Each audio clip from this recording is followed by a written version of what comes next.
तो last episode के अंदर मैंने देखा था जो दो लोग होते हैं उन्होंने फ्रेया को किडनैप कर लिया होता है। फ्रेया जला रही होती है कि अगर तुम लोग कौन हो, क्या तुमने ही मेरे डैड के साथ ऐसा किया था और मेरे डैड को जख्मी किया था। वो कहते हैं कि यहाँ पे शांत हो जा, चिल्लाने की कोई ज़रूरत नहीं है। अब यहाँ पे जो हमने तेरे डैड के साथ किया वो तेरे साथ होगा अगर तू शांत नहीं तो उसे टकला उससे कहता है कि मैं जाऊँ ने हमें तो यहाँ पे भेजा है जिससे हम तुम्हें एक सबक सिखा सके, क्योंकि जब तुम्हें पैसे दिए जा रहे थे तब तो तुमने एक्सेप्ट नहीं किया, तो अब तुम्हें हम इस तरीके से समझा रहे हैं कि यहाँ पे विंसेंट जी से दूर रहो, तुम्हारे लिए यही ठीक होगा, वरना फिर हम जो तुम तुम्हारे डैड के साथ किया है वही तुम्हारे साथ करेंगे। तो फिर यहाँ पे फ्रेया जो जो होती है वो चलाने लगती है और कहती है कि तुम्हारी हिम्मत कैसे हुई। और फिर वो टकला उसे कहता है कि तुम में हिम्मत तो बहुत है कि तुम यहाँ पे इस गाड़ी में भी ऐसे हमसे चिल्ला रही हो। तो फ्रेया होती है वो यहाँ पे उस टकले बंदे को एक लात लगाती है और वहाँ से फिर नीचे की तरफ गिर जाती है। और यहाँ पे बंदा कहता है चलो पकड़ो उसे। उसके वो बाद दोनों बंदे उसे कहते हैं, मतलब वो दोनों टकले वहाँ से चले जाते हैं और कहते हैं कि मुझे नहीं लगता कि वो जिंदा होगी, अगर जिंदा भी होगी तो वो बहुत ज़्यादा सीरियसली इंजर्ड होगी क्योंकि वो इतनी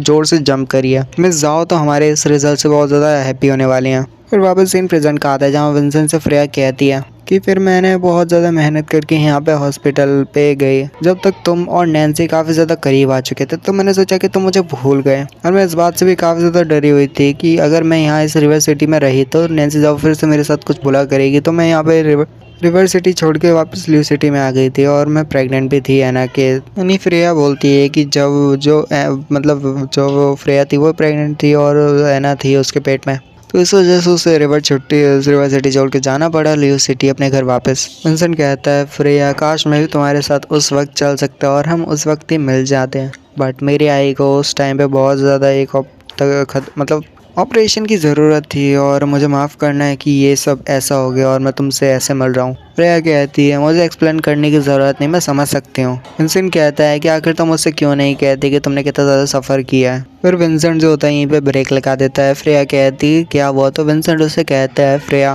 मुझे समझ नहीं आ रही कि आखिर तुम इतना सफ़र क्यों कर रही थी और तुमने इतना सफ़र क्यों किया। फ्रेया कहती है विंसेंट से विंसेंट अब क्या हो गया, अब तो हम मिल चुके हैं, तुम्हें बहुत ज़्यादा खुशी हूँ, वो पुरानी बातों को भूल जाओ। विंसेंट फिर फ्रेया से कहता है फ्रेया अपनी आंखों को बंद कर लो, फिर मैं तुम्हें एक नाइस प्लेस पे ले जाता हूँ। फ्रेया अपनी आंखों को बंद कर लेती है और यहाँ पे विंसेंट से कहती है कि मिस्टर जी, मतलब माय डियर मिस्टर जी, क्या मैं अपनी आंखों को खोल सकती हो। तो विंसेंट उससे कहता है नहीं अभी तो नहीं खोल सकती। और उसके बाद दिखाते वो उसको एक बोर्ड पे रखता है और यहाँ पे फिर वो देखती है फ्रेया अपनी आंखें खोल कर कहती है लोटस पॉन्ड। फ्रेया उससे कहता है विंसेंट कहता है लगता है तुम बहुत ज़्यादा सरप्राइज हो गई। और फिर वो दोनों ही ऐसे बोर्ड पे घूम रहे होते हैं। फ्रेया कहती है मुझे अभी भी याद है कि जब तुम्हारी आँख ठीक नहीं थी तब हम दोनों यहाँ पे आते थे और मैंने भी इस जो प्लेस है इसको काफ़ी ज़्यादा मिस किया। विंसेंट कहता है कि मैंने तुम्हें ये सब बताया नहीं, मैं ज़्यादातर तुम्हें सरप्राइज देना, तो इसलिए मैं तुम्हें यहाँ पे लेके आया। फिर हमें एक पास का ही सीन दिखाया जाता है जहाँ पे फ्रेया गलती से यहाँ पे विंसेंट गलती से यहाँ पे नीचे नदी में गिर जाता है, अब बोल सकते हो उसी पॉन्ड में गिर जाता है। और जो फ्रेया होती है हंसते हुए प्रेजेंट वाली फ्रेया जो कि हंसते हुए विंसेंट से कहती है तुम्हें याद है विंसेंट मैं तुम्हें उस टाइम लेके आई थी लास्ट टाइम जहाँ पे तुम रिफ्यूज़ करे थे, मना कर रहे थे, जब तुम्हारा आई ट्रीटमेंट होने वाला था उसके लिए मना करे थे, तो फिर गलती से तुम यहाँ पे पानी में गिर गए और फिर अजीब तरीके से मुझे देखने लग रहे थे। वो सीन काफ़ी ज़्यादा फनी था, मुझे तो अभी भी वो सीन याद है। विंसेंट फिर फ्रेया से कहता है मुझे तो लगता है कि उस टाइम तुमने जानबूझ के किया था, क्यों है ना, तुम मेरे को हेट करती थी इसलिए तुमने जानबूझ के किया था, क्यों है ना। फिर से पास का एक सीन दिखाया जाता है, यहाँ पे विंसेंट जो होता है वो उसकी आँखें ठीक नहीं होती, जहाँ पे विंसेंट कहता है कि अगर एक ब्लाइंड पर्सन सुन सकता है तो वो वाला केयर क्यों करेगा। और फ्रेया तुम बहुत ज़्यादा फनी हो ऐसे करके वो विंसेंट कहता है फ्रेया से, बट तभी जो फ्रेया होती है विंसेंट को धक्का देकर पानी में गिरा देती है। विंसेंट चला रहा होता है और कहता है तुमने ऐसा क्यों किया, हेल्प करो मेरी। फिर ये हंसने लगती है और कहती है ओप्स लगता है मेरे से गलती हो गई, मुझे माफ़ कर देना कि गलती से यहाँ पे मैंने तुम्हें धक्का दे दिया जिसकी वजह से तुम पानी में गिर गए, को मैं तुम्हारी हेल्प करती हूँ और आपको अपना हाथ देती हूँ। और जो सीन प्रेजेंट का आता है, मुझे पता है काफ़ी ज़्यादा सीन ही जहाँ पे प्रेजेंट पास्ट हो रहे तो कन्फ्यूज़न हो जाएगी, बट आप देख लेना। तो विंसेंट होता है फ्रेया से कहता है कि तुम जो है काफ़ी ज़्यादा उस टाइम पे तुमने काफ़ी ज़्यादा हार्ड वर्क किया था और साथ ही तुमने काफ़ी ज़्यादा पार्ट टाइम जॉब की और फिर मेरा ख्याल रखा और जैसे पेशेंट का ख्याल रखा जो कि देख नहीं सकता था। फ्रेया विंसेंट से कहती है कि मैं जानती थी कि तुम एक पेशेंट हो और मैं बस तुम्हारे यहाँ पे ख्याल रखना चाहती थी।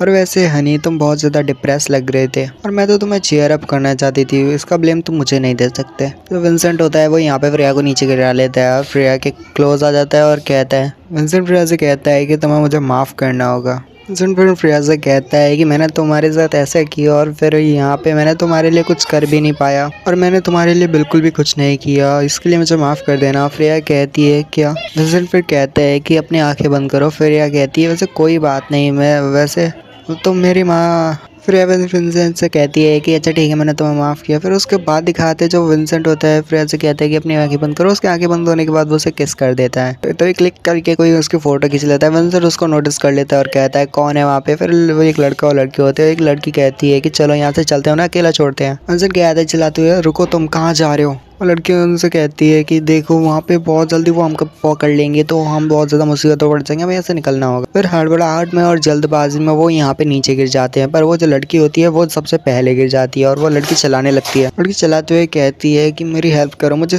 मतलब तैरना नहीं आता। तो वो लड़का कहता है मुझे भी नहीं आता, अब मैं क्या करूँ? उसके बाद बड़ी तेजी के साथ विंसेंट बड़ी तेजी के साथ अंदर जाता है और उस लड़की को बाहर लेके आता है। फिर वो तीनों उस ब्रिज के पास आते हैं, उस जगह के पास आते हैं जहाँ पर विंसेंट उसको नीचे ले डाल के उसके जो वो होता है वहाँ पे जोर से प्रेस करते हैं, जिसकी वजह से उसे खांसी होती है। वो लड़का कहता है तुम्हारा शुक्रिया, तुम बहुत ज़्यादा अच्छे और काइंड हो, जिस तुमने हमारी बहुत ज़्यादा हेल्प किया। विंसेंट कहता है चलो अपना फ़ोन मुझे दो। लड़का कहता है कि मुझे माफ़ कर दीजिए, मेरी गलती है कि मैंने आपकी सीक्रेटली यहाँ पे फ़ोटो खींची, मेरी गलती, मुझे माफ़ कर दीजिए, दिल से सॉरी। विंसेंट कहता है फ़ोटो तो बड़ी अच्छी खींची है। वो उस फोटो को ध्यान से देखता है, फिर देन उसे डिलीट करके उस लड़के को दे देता है और कहता है विंसेंट कहता है कि तुम इस लड़की का ध्यान रखा करो और ये वैसे बहुत ज़्यादा गहरी जगह है और ये बिल्कुल भी सेफ़ नहीं है, तो ज़्यादा तो तुम यहाँ पे अपने घर पे रहो, जाओ अपने घर जाओ। और वो लड़का कहता है ठीक है मिस्टर, मैं समझ गया। उसके बाद वो गुड बाय करके वहाँ से भाग जाते हैं। विंसेंट काफ़ी ज़्यादा कूल लग रहा होता है। फ्रेया उसको देख के थोड़ा ब्लश कर रही होती है और कहती है कि तुम्हारे लिए ठीक हो गया कि तुम सूखे कपड़े पहन लो, क्योंकि फिर ऐसे तुम्हें ठंड लग जाएगी। विंसेंट कहता है चलो फिर हम घर चलते हैं और देखते हैं। फ्रेया फिर विंसेंट से कहती है कि उससे पहले तुम्हें यहाँ पे चेंज कर लेना चाहिए, वरना यहाँ के आसपास लोग देखेंगे और कहेंगे कि पानी से कोई मॉन्स्टर निकल के आ गया। विंसेंट कहता है चलो ठीक है, तो मैंने यहाँ पे किसी चीज़ को रैन करके रखा हुआ है, तो चलो वहाँ पे चलते हैं। फिर विंसेंट कहता है कि इधर आ जाओ Mrs ji, Mr and Mrs ji. तो यहाँ पे वो मिसेस जी करके कहता है। फिर प्रिया भी उससे कहती है चलो चलते हैं मिस्टर जी। प्रिया कहती है कि घर तो बहुत ज़्यादा सुंदर है और यहाँ पे विंसेंट कहता है कि हमारा जो यार्ड है वो भी प्रिजर्व है। यहाँ पे नंबर 15 इसी तरह ले करके कुछ होता है और यहाँ पे प्रिया यहाँ पे स्मेल कर रही होती है। वो कहती है यहाँ पे बहुत ज़्यादा अच्छी स्मेल, मतलब खुशबू आ रही है। तो बहुत ज़्यादा फ्लावर होते हैं। वो अंदर आते हैं तो वो प्रिया कहती है कि यहाँ पे पूरे 3 साल हो चुके हैं, अब यहाँ पे हम आ रहे हैं, ये बहुत ज़्यादा अच्छी जगह हो गई है। और ज़रा उन पेड़ों को तो देखो, 6 साल पहले यहाँ पे हम आए थे आखिरी बार और ये देखो अब पहले से कितने बड़े हो चुके हैं। और ये वही जगह है जहाँ पे विंसेंट और फ्रेया रहते थे जब विंसेंट की आई नहीं थी। तो यह बोल सकते हो विंसेंट की आंखें ठीक नहीं थी जब वो उसका ऑपरेशन हो रहा था, वो उसके टाइम से पहले। फ्रेया और विंसेंट यहीं पे रहते थे और फ्रेया उस जगह को देख के पूरी तरह से हैरान होती है कि क्योंकि वो काफ़ी ज़्यादा बदल गई होती है, पूरी जगह अभी भी वैसी की वैसी होती है, बस पेड़ पौधे ज़्यादा लंबे हो गए होते हैं। विंसेंट कहता है तो चलो मैं थोड़ा शावर ले लेता हूँ और चेंज करके आता। तो फ्रेया कहती है ओके। फ्रेया वहीं की सारी चीज़ों को देख रही होती है और मन में कहती है कि इतना ज़्यादा टाइम गुजर चुका है, बट देखो तो ज़रा ये पूरी की पूरी जगह वैसी की वैसी है। और इसी के साथ ही वाले एपिसोड को यहीं पे ख़त्म करेंगे, आगे के एपिसोड को भी यहीं से शुरू करेंगे। तो आप टेंशन ना लीजिएगा और कमेंट कर दीजिएगा क्योंकि मोटिवेशन मिलता है और आपकी एक कमेंट से बहुत ज़्यादा मोटिवेशन मिलती है। और आगे चल के ऐसी धमाकेदार मांगस को भी बहुत ज़्यादा मज़ेदार मांगस को भी एक्सप्लेन करेंगे। तो सब्सक्राइब कर लो इस चैनल को। तो अगली वीडियो में साइन और पीस, गुड बाय।